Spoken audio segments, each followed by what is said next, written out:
평화, 샬롬, 샬롬. 부활하신 주님의 평화가 여러분과 함께 하시기를 축원합니다. 아멘. 옆에 있는 사람한테 한 번만 더 물어봤으면 좋겠습니다. 예수님이 부활하셨음을 믿습니까? 아니, 옆에 있는 사람한테 물어보라니까요. 진짜요? 진짜 믿습니까? 예. 그 다음에 이제 문제가 있는 거예요. 그 다음에 옆에 있는 사람, 저한테 묻는 거 아니에요. 옆에 있는 사람한테 물어요. 그 믿음 때문에 당신은 무엇이 달라졌습니까?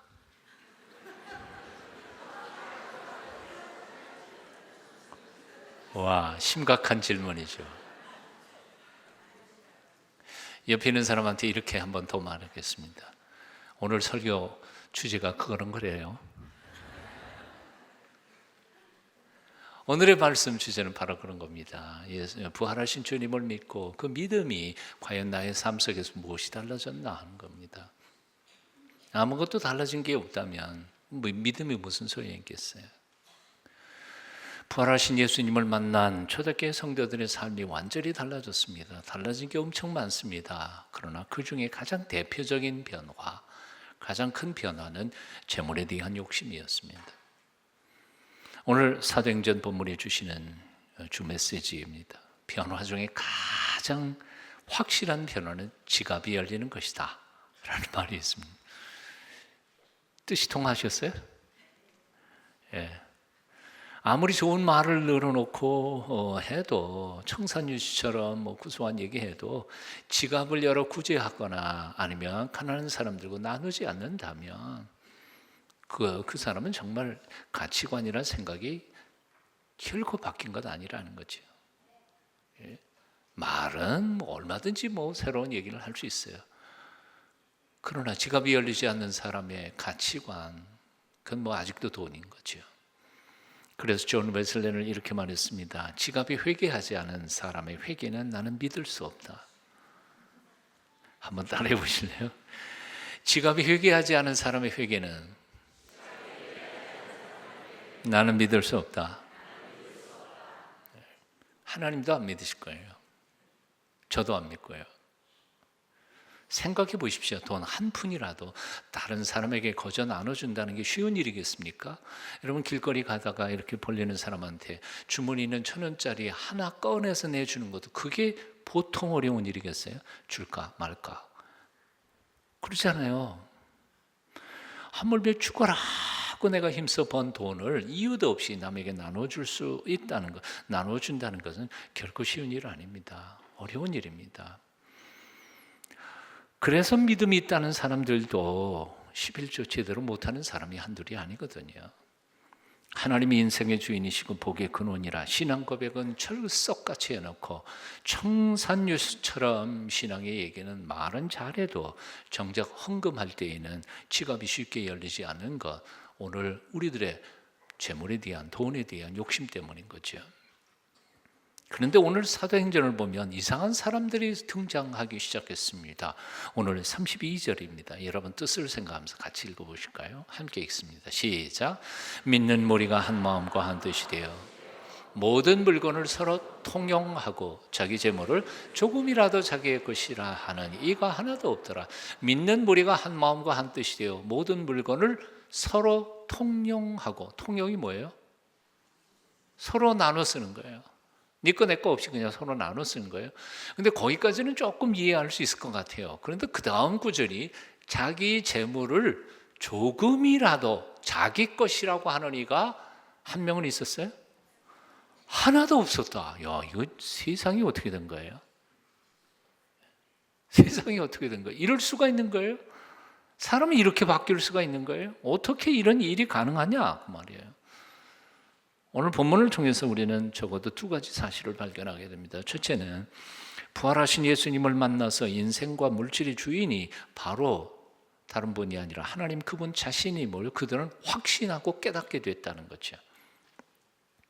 한 번 가면은 다시는 돌아올 수 없는 죽음의 길을 되돌아서 오신 분이시니 그분은 우리의 죽고 사는 문제를 쥐고 계시는 분이란 말이에요. 그런데 죽고 사는 문제를 쥐고 계시는 생명의 주인이실 뿐만 아니라 그분은 동시에 우리 인생의 생과 사와 화와 복, 생사화복을 주장하시는 인생의 주인이신 것을 그들은 깨달은 겁니다. 하나님이 복 주시면 복 받고요, 하나님이 거두어가 버리시면 아무도 그 복을 누릴 수 있는 사람이 없다는 사실을 그들은 깨닫게 된 거죠. 부활하신 주님 앞에서 사실 눈앞에 보이는 찰나적으로 가지고 있는 재물들이 시한부인 것이고, 언젠가는 그 주인이신, 궁극적인 주인이신 그분 앞에 결산을 해야 할 날이 올 것이라고 하는 그 신앙 고백이 그들에게는 분명하게 있게 된 것이었죠. 그래서 눈앞에 보이는 물질에 대하여 더 이상 목숨 걸고 목매고 살 이유가 없어진 것이라 그 말입니다. 그들은 부활하신 주님을 만나자마자 그분이 평소에 말씀하셨던 말씀들을 믿어지기 시작했습니다. 그분이 뭐라고 말씀하셨어요? 너희는 먼저 그 나라와 그 의를 구하라. 그리하면 이 모든 것을 너희에게 더하시리라. 이 모든 것을 너희에게 더하시리라. 이 모든 건 뭐예요? 재물이죠. 우리가 먹고 입고 살아가야 하는데 인생의 필요입니다. 그런데 그 필요를 언제? 먼저 그 나라와 그 의를 구하면 내가 부어주겠다. 그러나 그 전까지 예수님의 말씀을 듣기는 들었어도 글쎄요, 믿을 수 있나요? 못 믿어요. 믿어지나요? 안 믿어져요. 그러나 죽음의 권세를 깨뜨리고 돌아오신 예수 그리스도, 그분이 진짜 인생의 주인이신 것을 깨닫는 순간 그분의 말씀이 믿어지기 시작하는 거죠. 예? 그러니까 재물보다, 돈보다, 명예보다 더 먼저 그분이 말씀하시는 의와 나라를 구하기 시작하게 된 것이라고 말해요. 말씀이 말씀대로 살아 역사하는 거예요. 나의 하나님의 영광 가운데 그 풍성한 대로 주 예수 그리스도 안에서 너희 모든 쓸 것을 채우시리라. 이 말씀을 읽기를 읽어도 믿어지나요?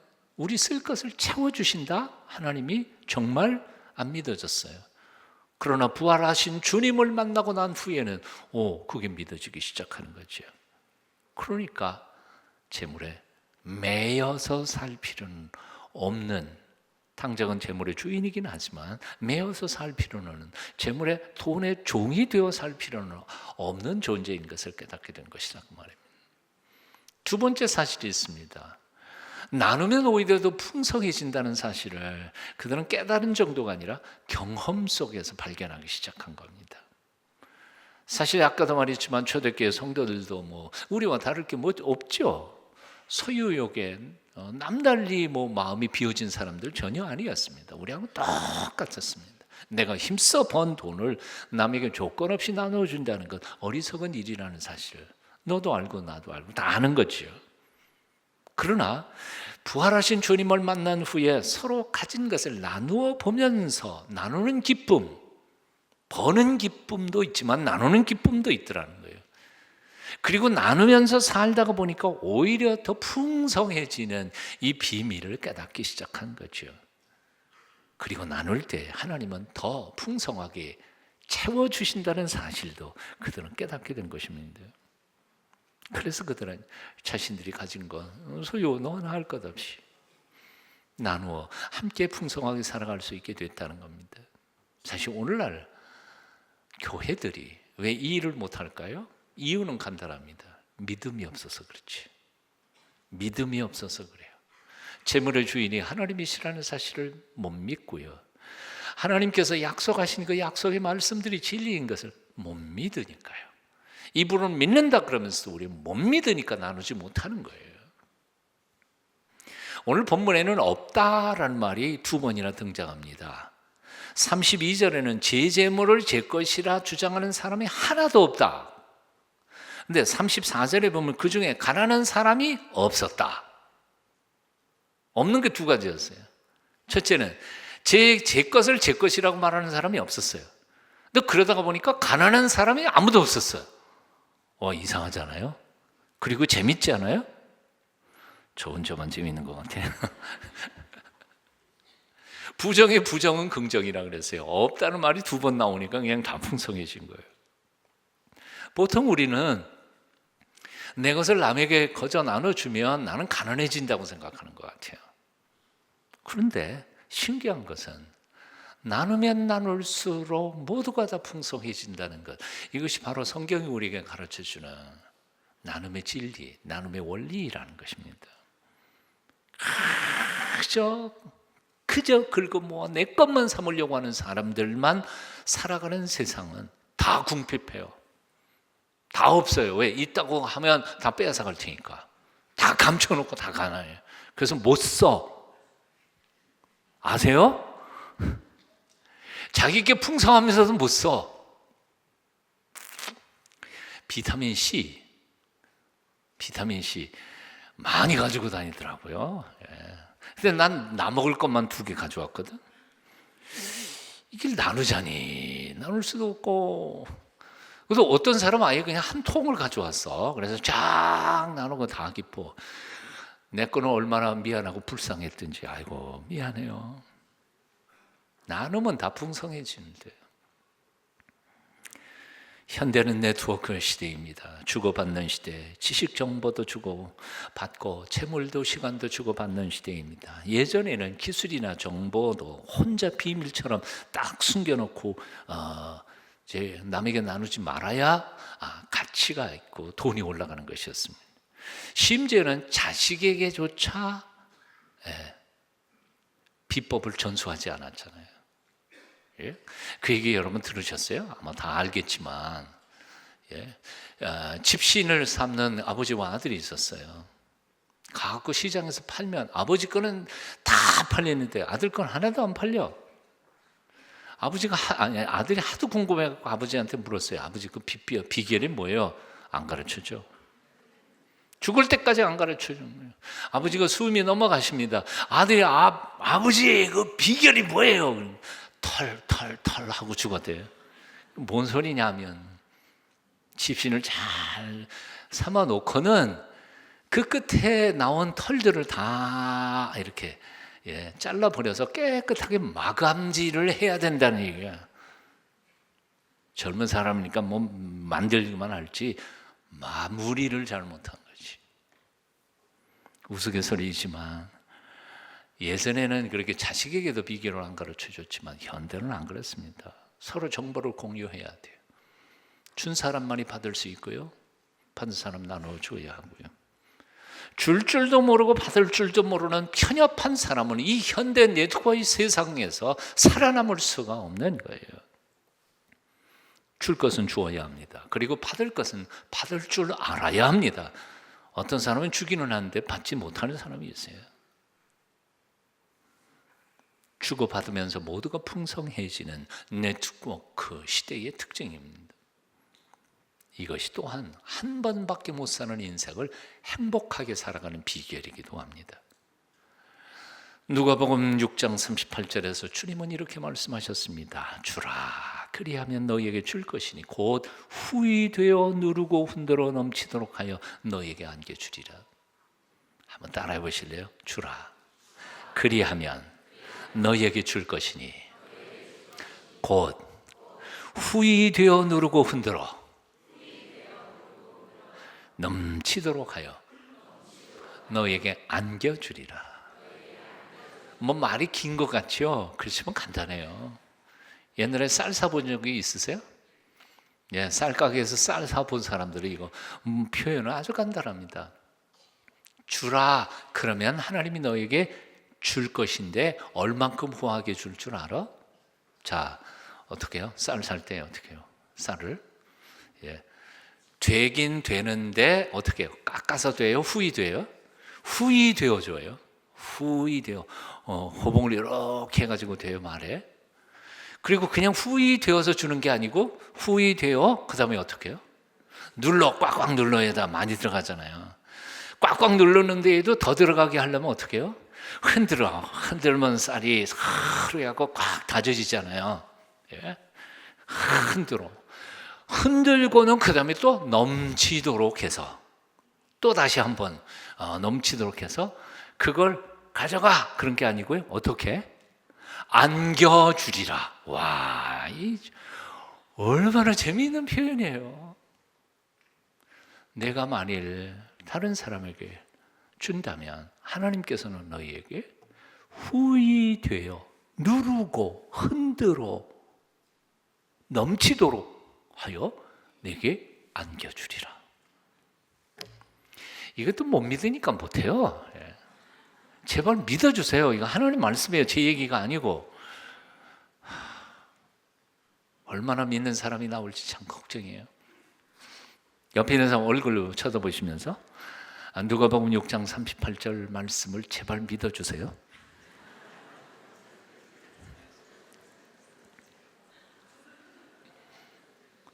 믿는 자가 복을 받을 것입니다.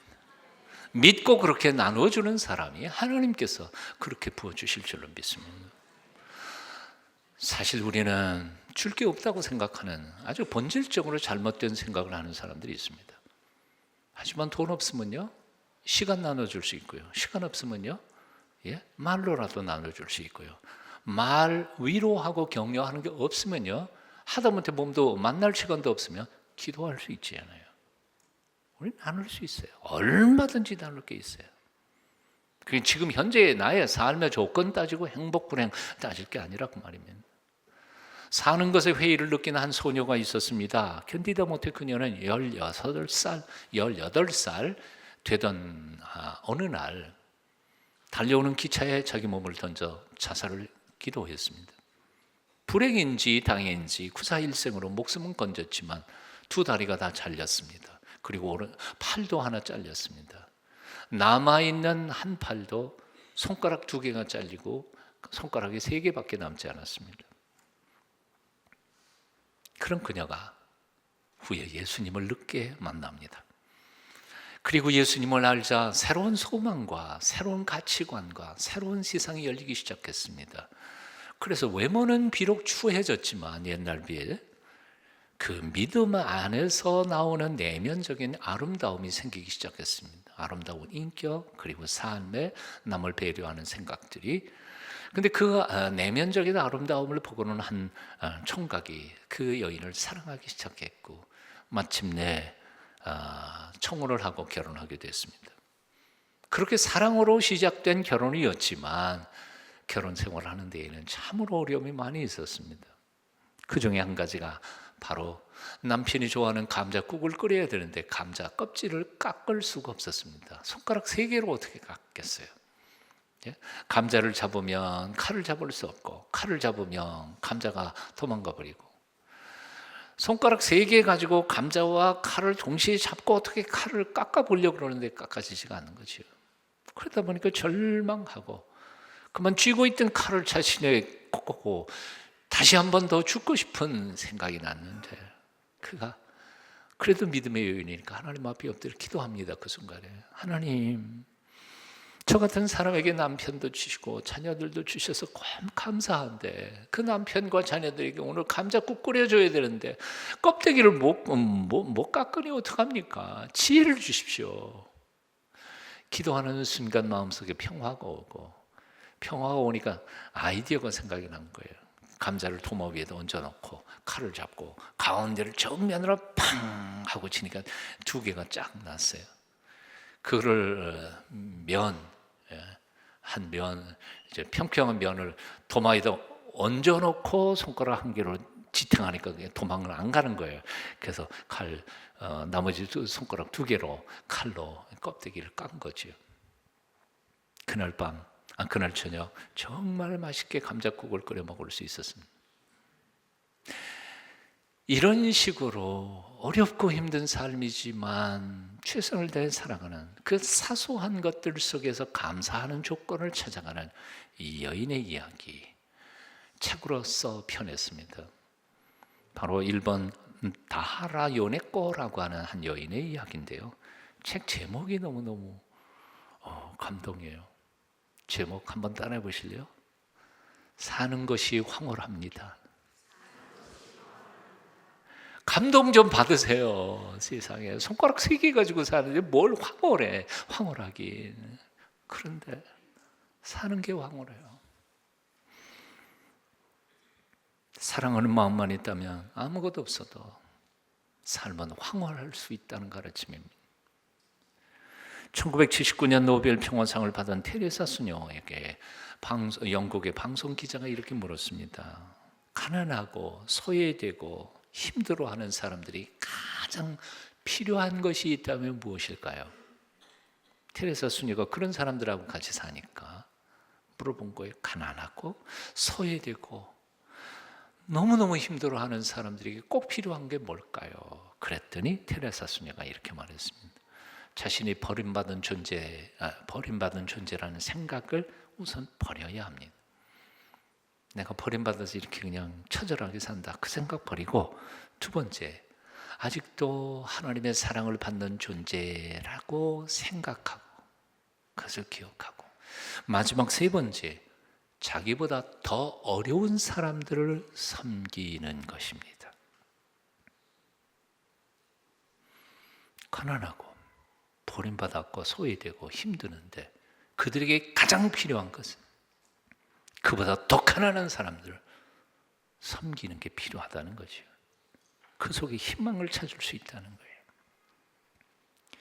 환경이 우리를 불행하게 만드는 게 아닙니다. 환경 속에서 자기 자신이 버림받은 존재라고 생각하는 그 생각이, 그 절망감과 이기심이, 남을 돌아볼 줄 모르는 그 이기심, 자기 중심주의가 인생을 불행하게 만드는 것입니다. 감히 나눌 것이 없다고 말하지 마십시오. 돌아보십시오. 나보다 더 형편없이 더 힘든 사람들이 세상에 수도 없이 많습니다. 나보다 더 가슴이 찢어지고 고통스러운 사람들이 올더 몇 살은 볼 거예요. 여러분 주변에 돌아보세요. 그들을 끌어안고 없는 중에도 나의 있는 것들을 되찾아보면서 그들을 사랑하려고 했을 때 삶은 황홀할 수 있습니다. 하나님의 축복은 넘칠 것입니다. 진정한 참된 하나님의 행복이 시작될 것이라고 생각합니다. 한번 따라해 보실래요? 나는 버림받은 존재가 아니다. 아이고, 밥 좀 먹고 힘 좀 내야 되겠어요. 자기 자신에게 확신을 가지고 나는 버림받은 존재 아니야. 확실하게요. 다시 한 번 더, 나는 버림받은 존재가 아니다. 나는 하나님의 사랑을 받는 존재다. 이제부터 나는 나보다 더 어려운 사람들을 섬길 것이다. 하나님의 축복이 함께 하실 줄로 믿습니다. 구체적으로 어떻게 남들을 섬기고 나눌 수 있을까? 잠언 3장 27절과 사도행전 오늘 본문이 우리에게 주시는 세 가지 팁이 있습니다. 원리가 있습니다. 27절, 잠언 3장 27절 한번 같이 읽어보실까요? 함께 읽습니다. 시작. 내 손이 선을 베풀려는 힘이 있거든 마땅히 받을 자에게 베풀 것을 아끼지 말며. 한 번만 더 읽어봅니다. 시작. 내 손이 선을 베풀 힘이 있거든 마땅히 받을 자에게 베풀기를 아끼지 말며. 여기 두 가지가 나옵니다. 첫째, 한번 따라해 보십시오. 내 손이 선을 베풀 힘이 있거든. 세상에는 두 종류의 사람들이 있습니다. 첫째, 베풀 힘도 없는데 베풀겠다고 나서는 사람들이 있습니다. 두 번째, 베풀 힘이 있는데도 안 베풀겠다고 구두쇠처럼 살아가는 사람들이 있습니다. 첫 번째, 베풀 힘도 없는데 베풀겠다는 사람들은 어떻게 하는지 아십니까? 자기가 힘이 없으니까 남의 것 가지고 베풀어요. 웃지 마세요. 진짜 이런 일들이 너무 많아요. 교회 안에서도요. 누구 도와주자 그러고 연판장 돌립니다. 자기는 한 푼도 안 내. 그리고 그거 갖다 줄 때는 지가 갖다 줘. 30여 년 이상 목회하면서 나는 그런 일 너무 많이 봤어요. 지 돈으로 해야죠. 남의 것 빼앗아 제 얼굴 나타내려고 하는 이상, 이 분수를 모르는 사람들입니다. 잘못하면 이런 사람들은 뚜쟁이가 되고 협작꾼이 되기 쉽습니다. 남의 것 가지고 인심 쓰려는 습성을 버려야 합니다. 게일 해밀턴이라고 하는 사람은 이렇게 말했습니다. 모든 사람은 자기의 능력의 범위 안에서만 남을 도울 수 있다. 자기의 능력의 범위 안에서만 남을 도울 수 있다. 돈이 없어요? 그럼 돈으로 도우려고 하지 마세요. 있는 것으로 하세요. 베드로 서신 속에서도 그런 말씀해요. 남을 돕고자 하면 주께서 주시는 힘으로 하라 했어요. 하나님이 주신 것으로 해야지 내게 없는 것 가지고 하려고 그러다가 보니까 엉뚱한 잔꾀 부리게 되거든요. 자, 두 번째로요. 오늘 본문 말씀 보면 베풀 힘이 있는데 인색한 사람, 기억할 게 한 가지 있습니다. 재물의 주인이 누구예요? 하나님이십니다. 우리의 마지막 코에 숨결 떨어지는 그 순간 그 재물은 다 내 것이 아닙니다. 다 남의 것이 되고 말 것입니다. 그리고 이후에 내가 죽은 다음에 하나님 앞에 설 때 하나님께서는 반드시 우리에게 결산하자고 물으실 겁니다. 내가 네게 준 시간, 돈, 재물, 너에게 준 탤런트, 재능 다 무엇을 위해서 썼느냐? 그때 뭐라고 대답하시겠습니까? 토마스 풀러는 이렇게 말했습니다. 재산을 가지고도 선용하지 못한 사람은 마치 황금 수레를 나르면서 끌면서 엉겅퀴나 억새풀만 뜯어먹는 당나귀와 같은 존재다. 많이 있어요. 근데 쓰지 못해. 그런 사람은 뭐 당나귀하고 그 가치도 제대로 모르는. 제임스 하웰이라고 하는 사람은 이렇게 말했습니다. 재물은 소유하는 것이 중요한 것이 아니라 바로 사용할 줄 아는 것이 중요한 것이다. 두 번째 원리가 있습니다. 나눌 때 마땅히 받을 자에게, 아까 27절에 보면 마땅히 받을 자에게 아끼지 말며라고 말했습니다. 베푸는 삶의 두 번째 원리는 마땅히 받을 자에게 나누어 주어야 한다는 것입니다. 즉 받을 사람을 분별하고 지혜롭게 살펴야 된다는 거예요. 내가 돈 많다고 훅 뿌리면 그게 구제예요? 그거 아니에요. 아니 제일 쉬운 방법 있잖아요. 제일 높은 빌딩 가갖고 그냥 돈 팍 하면 다 주워가면 될 거 아니에요. 그런 방법 어리석은 거예요. 카네기라는 사람이 이렇게 표현했습니다. 돈을 벌 때에도 기도를 많이 해야 되지만 돈을 쓸 때에는 10배는 더 기도해야 한다. 돈 버는 거 얼마나 힘들어요. 기도하면서 하나님이 주시도록 기도해야 합니다. 하지만 쓸 때는 10배나 더 힘들다는 거예요. 이 돈이 꼭 필요한 사람이 누구인지를 기도하면서 분별해서 꼭 필요한데 투자가 되어야 한다는 거죠. 하나님의 주신 돈으로 인심 쓰지 마십시오.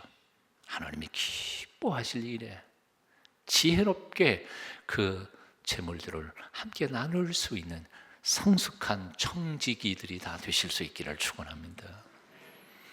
세 번째 원리가 있습니다. 오늘 사도행전의 원리에 보면 개인적으로 하지 말고 공동체 안에서 나누라는 것입니다. 오늘 본문에 보면 사도들의 발 앞에 두니라 라고 말했습니다. 사도들 발 앞에 무엇을요? 그들이 판 돈을. 왜요? 사도들이 공동체와 함께 기도하면서 꼭 필요한 것에 어떻게 써야 효율적으로 잘 쓰는지에 대하여 깊이 기도하면서 나눌 수 있도록 하기 위함입니다. 그동안 교회 안에도요, 구제할 때 그냥 교회에 통하지 않고 자기가 개인적으로 이렇게 갖다 주는 것 있어요. 선교비를 보낼 때에도 마찬가지예요. 어떤 선교사님한테 이름 적어가지고 뭐 누구 얼마 그래가지고 개인적으로 선교사 이렇게 보내는 경우도 있어요. 근데 그 일에 어떤 어려움이 생기는지 아세요? 예, 맨 처음에는 선한 마음, 순수한 마음으로 도와줬어요. 근데 돕다가 보니까 나중에 그 사람이 말이라도 한마디 삑 하면 기분 나빠요. 내가 주 어려울 때 돈 좀 많이 보태줬는데 나한테 이렇게 할 수 있냐. 개인과 개인이 그것은 빚을 주는 것이고 물론 갚는 건 아니지만 그리고 기분 나쁜 거고요. 교회 안에서도 역시 마찬가지입니다. 하나님 앞에 헌금하고 선교 드릴 때에 내가 이만큼 하나님 앞에 많이 드렸는데 교인들이 알아주지도 않고 섭섭해요. 그걸 가르쳐서 우리 주님께서 뭐라고 말씀하셨는지 알아요? 이미 상급을 받았다. 사람들한테 인기 올라갔고요. 박수 다 받고요. 칭찬 받고요. 끝난 거예요. 하나님께 받을 건 없다고 주님 말씀하셨어요. 이것은 참된 드림이나 나눔이 아닙니다. 그러므로 어떻게 나눠야 합니까? 교회 앞에 드리는 거예요. 사도들 앞에 두고 그것을 지혜롭게 꼭 필요하게 어디에 써야 될지를 깊이 기도하며 담당자들이 연구하고 잘 연구해서 꼭 필요한 데에 꼭 필요한 사람들에게 돌아갈 수 있도록 나눠야 할 줄로 믿습니다. 여러분 개인적으로 나누지 마십시오. 개인적으로 얼굴 드리려고 하지 마십시오. 순전한 마음으로 드리고 기도하는 마음으로 교회에서 사용할 때 하나님의 놀라우신 축복과 은혜가 함께 하실 줄로 믿습니다. 프린스턴 신학교에 가면요, 기숙사에서 5분 정도 걸어가면 정말 멋진 정원이 나옵니다. 수십만 평 돼요. 축구장 한 2개 정도 되는 잔디가 쫙 펴져 있고요. 아침이나 저녁에 산책하러 나가면 그 뒷산에서 사슴노루가 그냥 와요. 도망도 안 가요. 토끼는 무진장 많고요. 거기 가면 정말 안식과 쉼이 있어요. 근데 그 수십만 평의 정원이 어디서 나온지 아세요? 100수십 년 전에 한 프린스턴에 살던 엄청난 부자가 자기 개인 집이었어요. 그걸 다 100% 프린스턴 시에 내놓으면서 개발하지 않는 조건으로 그 정원을 내놨어요. 그래서 지금은 다 흘려서 누구든지 프린스턴 사는 사람은 누구든지 거기 가서 쉴 수 있어요. 수백 년을 이어가면서 행복해 많은 사람들이. 뉴욕을 가보신 분은 맨해튼 건너편, 서쪽 건너편, 하드스강 서쪽에 가면 뉴저지 땅입니다. 뉴저지 땅에 그야말로 수십만 평의 수풀이 밀림은 아니지만 수풀이 쫙 모아졌습니다. 누구든지 들어가서 쉴 수 있는 공간이에요. 여러분 한강 남북 쪽에 보세요. 강변에 다 아파트고 뭐 돈 있는 사람들이 집 지어놨잖아요. 거기 숲, 나무 발견하기 얼마나 힘들어요. 그런데 그 비싼 땅, 뉴저지 그 비싼 땅이 어떻게 집 한 채 짓지 않게 됐을까요? 이유는 간단합니다. 강철원 카네기가 개인 돈으로 그걸 다 샀어요.